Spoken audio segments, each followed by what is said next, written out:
Bonsoir à tous. Quel cauchemar quand elles vous parasitent les punaises de lit.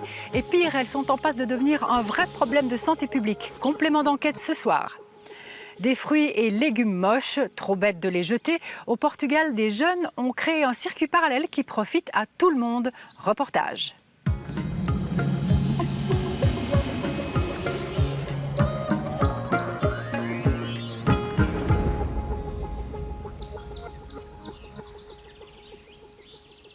Quand l'austérité suscite des idées, des projets, des expériences intéressantes, pourquoi ne pas s'en inspirer ? Au Portugal, un pays qui vit des temps difficiles, la classe moyenne a dégringolé au rang des nouveaux pauvres. Des écoliers ne mangent plus à leur faim. Dans ce contexte dur pour une grande majorité, des Portugais, des Portugaises ont décidé de lutter contre un certain gaspillage alimentaire. Jean Gordillo, correspondant de la RTS, a suivi leur tournée dans les campagnes. De l'énergie, de l'enthousiasme, cela permet de soulever des montagnes et surtout des montagnes de kilos de légumes bons et moches à la fois. Depuis quelques mois, cette camionnette jaune sillonne la campagne portugaise. À son bord, Anna et Mia se livrent à un étrange jeu de piste. Trouver des produits bien spécifiques pour faire leur marché. Mais il n'est pas si simple de sortir des sentiers battus. Le problème est que le GPS ne nous indique pas votre adresse. Anna et Mia arrivent enfin à destination. Et là, surprise, ce qu'elles sont venues chercher ne ressemble pas vraiment à un trésor. Tout ça pour nous? Oh mon Dieu! Des tomates et des oignons qui devaient finir à la poubelle. Pourtant, c'est bien ce qu'Anna est venue acheter, des fruits et légumes moches. Et dans cette récolte, combien de kilos de légumes étaient moches? Environ 5% de ma production. Cette tomate n'est pas aussi ronde que celle-là. Je ne peux pas la vendre. À cause du froid, la fleur s'est mal formée et ça a fait des marques. Pourtant, elle est bonne et savoureuse. Et hormis le fait qu'elle soit moche, c'est un bon produit. En temps de crise, ça ne se refuse pas. Mais ces tomates sont invendables au supermarché, car elles ne sont tout simplement pas belles.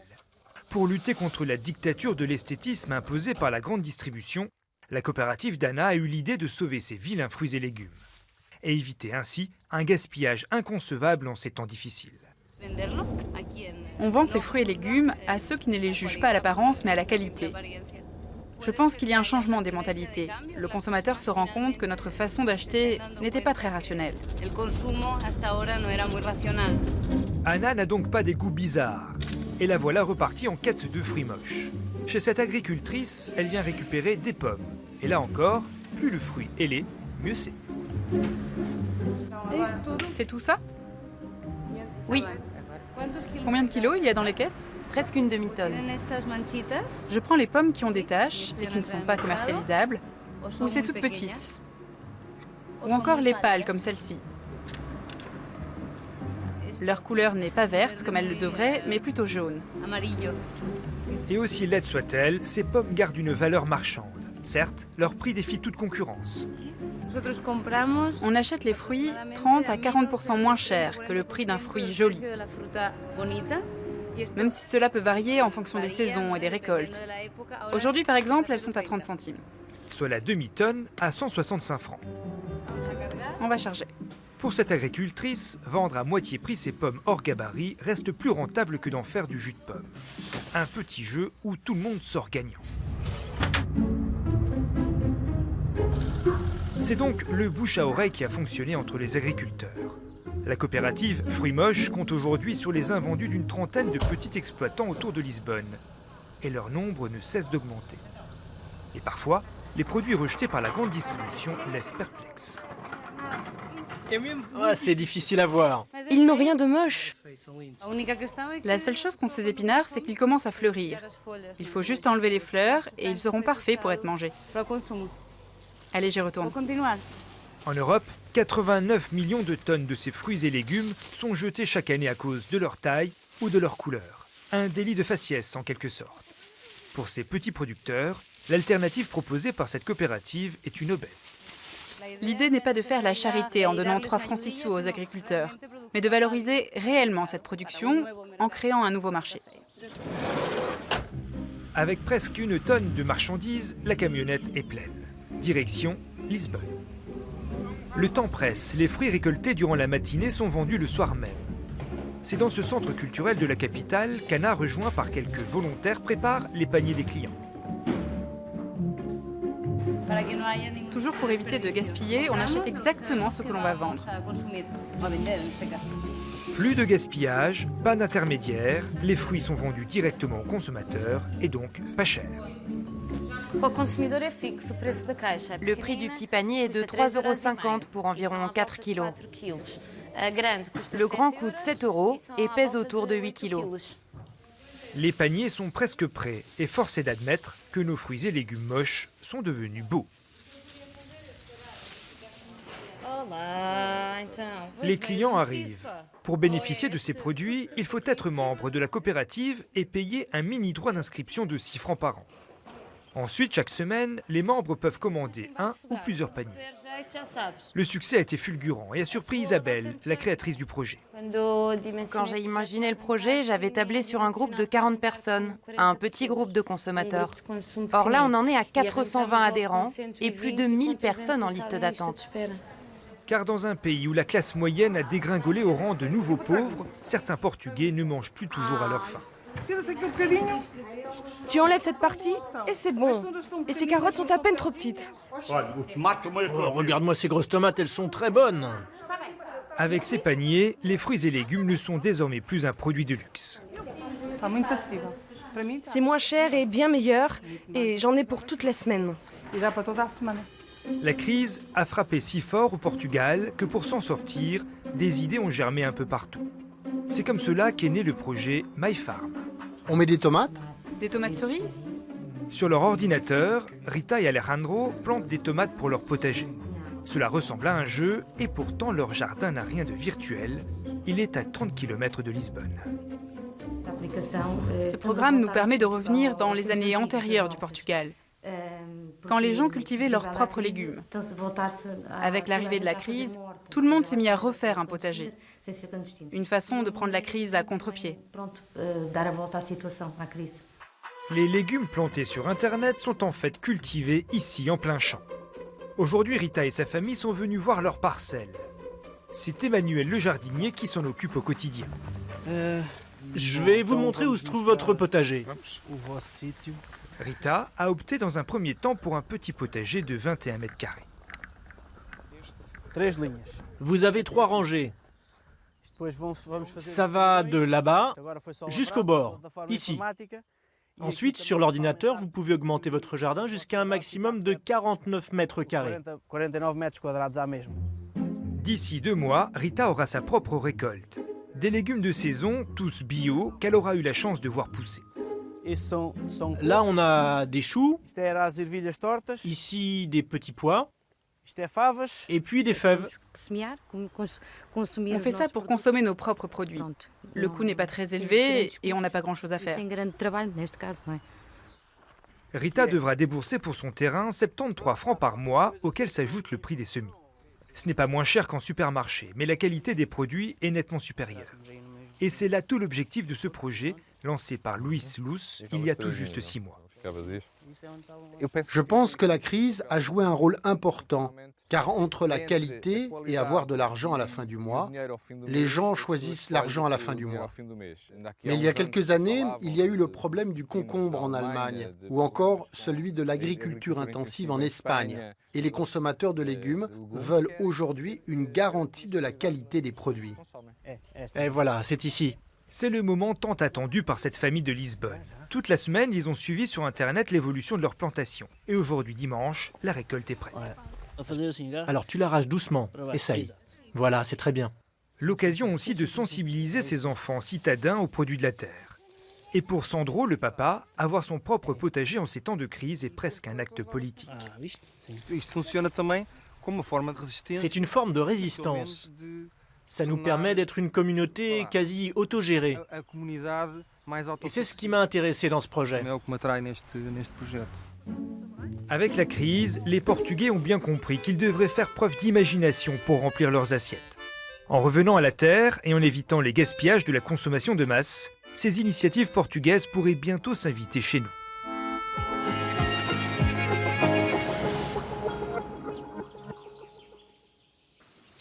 Pascal Toffel, bonsoir.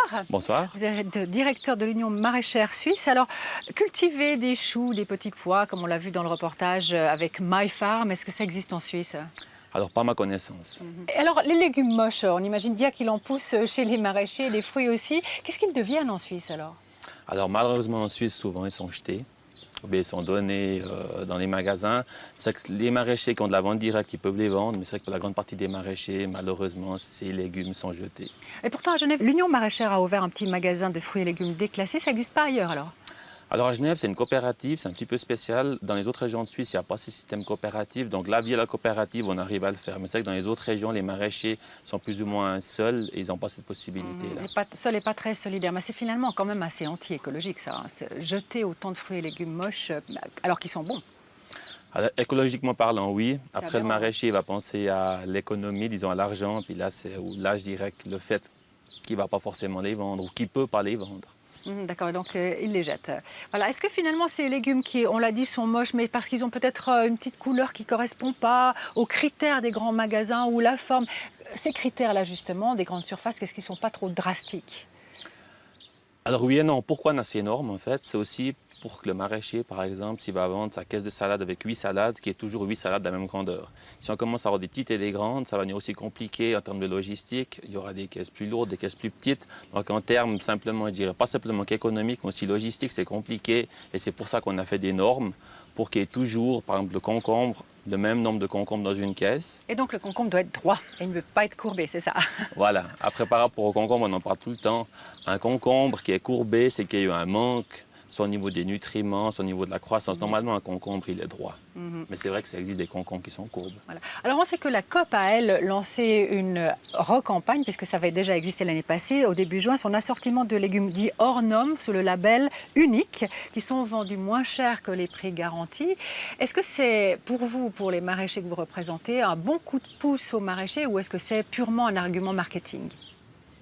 Alors, c'est essentiellement un argument marketing. Par contre, ce qui est bien, c'est pour les consommateurs, c'est de montrer aux consommateurs que ça existe des légumes qui sont moches ou difformes. Dans ce sens-là, c'est bien qu'ils comprennent un petit peu qu'on ne peut pas toujours avoir une carotte parfaitement droite qui fait tant de grammes. Ça existe aussi des plus petites, des plus grandes, ou celles qui ont 3 ou 4 pattes. Donc, dans ce sens-là, c'est positif pour sensibiliser le consommateur. D'accord, mais marketing pourquoi alors? Purement, c'est vraiment utile pour vous? Disons, pour un maraîcher, il va devoir trier ses légumes, en plus du tri normal, les mettre dans une caisse séparée, mettre un autocollant dessus. Donc pour lui, tout ce travail en plus ne sera pas forcément rémunéré. Il faut dire aussi que la COP demande des spécimens très spéciaux. Hein. Ce n'est pas juste un tout petit peu décoloré, il faut qu'ils soient très très moches, d'où le tri. Voilà, c'est justement ça, c'est qu'on ne parle pas simplement des trop petits, trop grands, on parle vraiment des légumes qui sont bizarres. D'accord. Alors en 2 mots, quel message aimeriez-vous faire passer auprès des consommateurs et des distributeurs?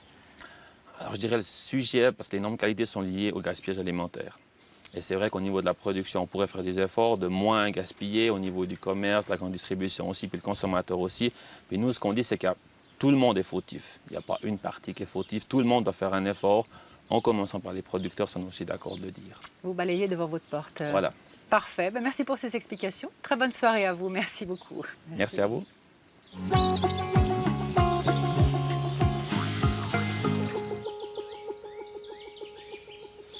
Il faut s'attendre à un réel problème de salubrité publique. On ne parle plus de nourriture, là, mais de détestables anthropodes qui squattent pas seulement les appartements, les hôtels, mais aussi des établissements publics comme les hôpitaux. Mon invité nous expliquera pourquoi tout à l'heure. En attendant, Gabriel Tégédor et Patrick Léger ont revisité nos archives. Voici leur complément d'enquête sur un mode hitchcockien, une touche d'humour sur fond d'angoisse bien réelle.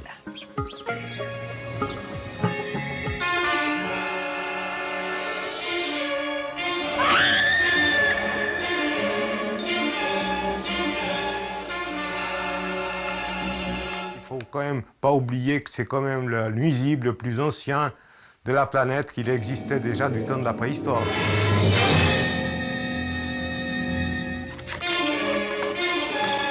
Ce sera impossible d'éradiquer la dernière, ça c'est clair. Elles étaient là avant nous, elles seront là encore après nous. Il y a vraiment des gens qui... je ne vais pas dire qu'ils deviennent fous, mais qui en peuvent plus, qui sont à bout de nerfs, en fait.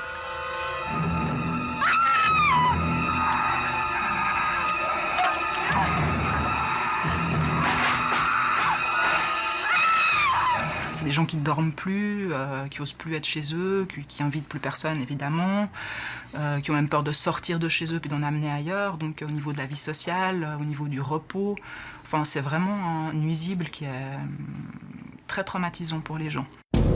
Un traumatisme causé par cette petite bête de quelques millimètres qui se nourrit de sang humain. Les punaises de lit sont un véritable cauchemar pour quiconque a dû les combattre, comme Mariam et Marc que nous avions rencontrés l'an dernier.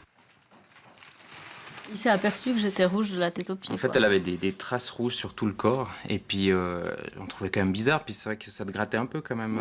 Et puis, à ce moment-là, tu as décidé d'aller voir le médecin. Donc il a pensé à une scarlatine. Et puis, finalement, après... 3-4 jours après être revenu de voyage de noces, donc je sors du lit et je me rends compte que j'ai une bestiole sur le bras. Donc je la jette par terre, je la prends en photo quand même parce que je trouvais étrange. Et puis, il a suffi qu'elle montre la photo au médecin et voilà, le verdict était tombé, c'est une punaise de lit. Commence alors pour le couple un véritable parcours du combattant. Mariam téléphone à la régie qui ne fait rien de plus que lui dire de contacter une société de désinfection. Pour exterminer les punaises, les professionnels utilisent en priorité des insecticides. Mais elles sont de plus en plus résistantes. Et pas de chance pour notre couple, après 3 traitements chimiques, il a fallu encore un traitement à la vapeur sèche, à 180 degrés, pour éliminer les punaises qui s'étaient réfugiées dans les caoutchoucs du sommier.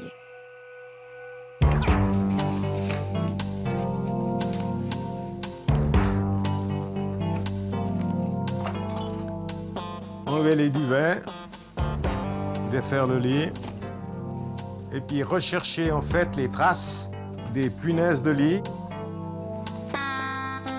Puis le désinfesteur va pulvériser un insecticide qui tuera les punaises. En 2 séances, il promet que cette maison sera débarrassée de ses occupants indésirables. C'est une technique parmi les nombreuses qu'on trouve aujourd'hui en Suisse romande. Zakaria Comas est un des leaders sur ce marché qui s'est énormément développé. Donc là, elles aiment bien aller se cacher partout où il y a des lattes de lit, les emboîtements. C'est des insectes nocturnes, donc ils se cachent. Ils n'aiment pas la lumière. Ce type d'intervention, vous en faites régulièrement? On peut dire chaque semaine, plusieurs fois. Jusqu'en 2012, M. Comas traitait une vingtaine d'habitations par année. En 2013, ce chiffre a grimpé à 150 logements et la tendance se poursuit sur 2014. Du côté des autorités, cette augmentation se vérifie par le nombre de consultations en dermatologie suite à des piqûres de punaises. Donc ça, effectivement, si on regarde par exemple en polyclinique de dermatologie, on voit qu'en 2012-2013, il y a une certaine augmentation des demandes de consultation. Suite à ça, Jacques-André Roman a envoyé une note au gouvernement genevois pour le prévenir de la situation. Mais comme les punaises ne sont pas vecteurs de maladies et que leur propagation ne représente pas une épidémie, l'État ne peut rien faire d'autre que d'informer, ce qui pose certains problèmes. La difficulté est que vous n'avez pas de base légale. Si un appartement refuse de recevoir les personnes qui viennent faire la désinfestation, eh bien vous êtes certain que vous allez avoir une ressurgence de ces insectes. En l'absence de base légale, M. Roman appelle ses collègues à la prudence. Vous pouvez imaginer que n'importe quel service qui va intervenir dans un appartement, que ce soit un sanitaire, que ce soit un électricien, peut se trouver confronté à ces problèmes. Donc même si ce n'est pas directement le souci de l'État, il faut par contre qu'on puisse informer les personnes de prendre les précautions nécessaires. Parmi les précautions à prendre, l'État recommande d'avoir un appartement ordré pour limiter les lieux de cachette des punaises, d'inspecter les meubles achetés d'occasion avant de les introduire dans la maison et de contrôler ses affaires au retour de voyage, à la recherche de punaises ou de leur déjection. Mais surtout, en cas de présence avérée, il est impératif de contacter sa régie afin de pouvoir débuter le traitement dans les plus brefs délais.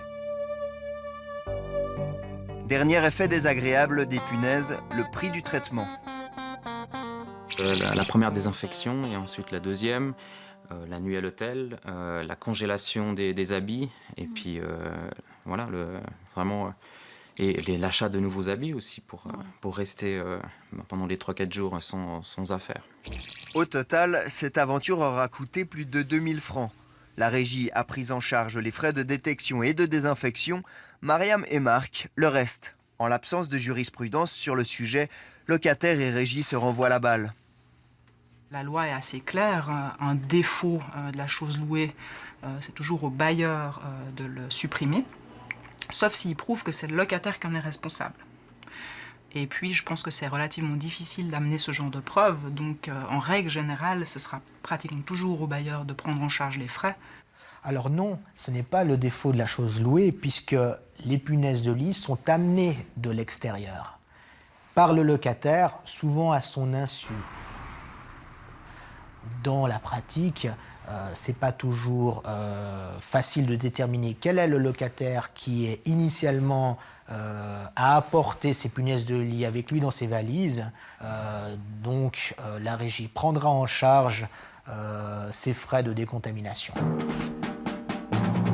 Pour le professionnel, pas question d'attendre de savoir qui payera. Le combat, c'est ici et maintenant. Les régies ont toutes des directives un peu différentes. Certaines refacturent à leurs locataires, d'autres pas. Ça, on ne sait pas. Ça, c'est pas votre business. Non, on a déjà assez à faire courir derrière les petites bêtes.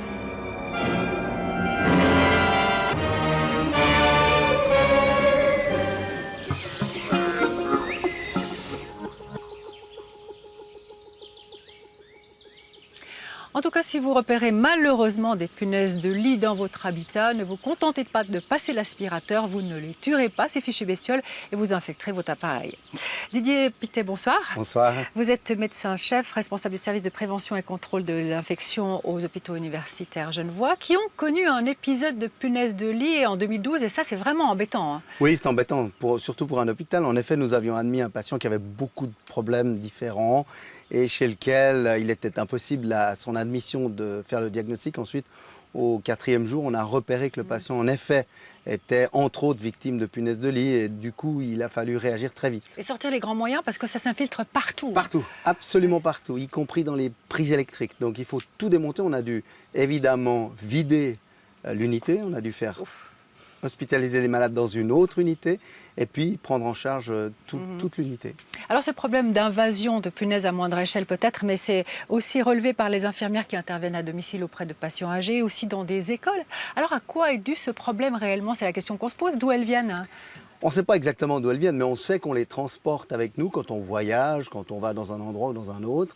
Et puis, surtout, elles vivent dans des domiciles ou dans des endroits qui font qu'elles se nourrissent la nuit. Et puis ensuite, vous pouvez les transporter avec vous. Et puis, vous pouvez les ramener à la maison, vous pouvez les amener dans des hôtels, vous pouvez les ramener d'hôtels ou d'autres endroits. Donc la fréquence des voyages, quand même, fait que ça se répartit, se répand partout. Ça joue un rôle parce qu'elles n'ont jamais disparu, n'est-ce pas? Elles ont disparu un petit peu dans les pays favorisés après la Deuxième Guerre, mais elles n'ont jamais disparu ni de la Terre, ni d'autres pays un peu moins favorisés. Oui, malheureusement. Alors on sait aussi qu'il y a d'autres grandes villes qui ont connu des épisodes comme New York en 2010. Alors du point de vue sanitaire, les punaises ne sont pas en grand danger, elles ne transportent pas de bactéries, c'est pas ça vraiment le problème? Non, c'est pas ça le problème. Le problème, c'est qu'il faut s'en débarrasser et puis on peut être très malade, comme le reportage le montre très bien, et puis devenir à moitié fou. Et donc c'est quelque chose qu'il faut absolument éradiquer. N'empêche qu'au niveau des lésions cutanées, ça peut prendre des proportions assez grandes. Hein. Alors tellement grandes qu'en vous grattant énormément, évidemment, vous pouvez vous surinfecter, faire des lésions qui finissent par être graves. Mais en effet, comme vous l'avez dit tout à l'heure, il n'y a aucune contamination. On ne transmet pas cette maladie d'une personne à une autre. C'est plutôt les petites bêtes qui se passent d'un endroit à un autre. Une vraie horreur. Alors là, il faut consulter quand on voit des problèmes de lésions et de piqûres comme ça. Oui. Oui. Le matin, si on se gratte et qu'on ne sait pas exactement ce qui nous arrive, eh ben, il convient de consulter. D'accord, je crois qu'il y a de plus en plus de consultations de ce genre à Genève et ailleurs. Merci pour ces explications. Très bonne soirée à vous. Merci beaucoup, bien. Très volontiers.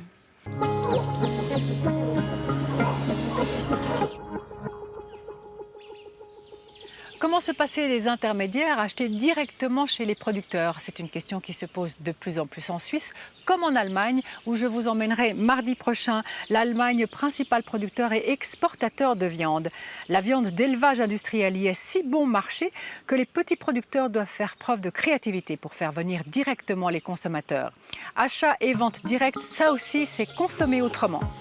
Et puis vous entendrez également mardi prochain l'interview du patron de DeinDeal, un site d'achat groupé, interview exclusive et tout à fait étonnante.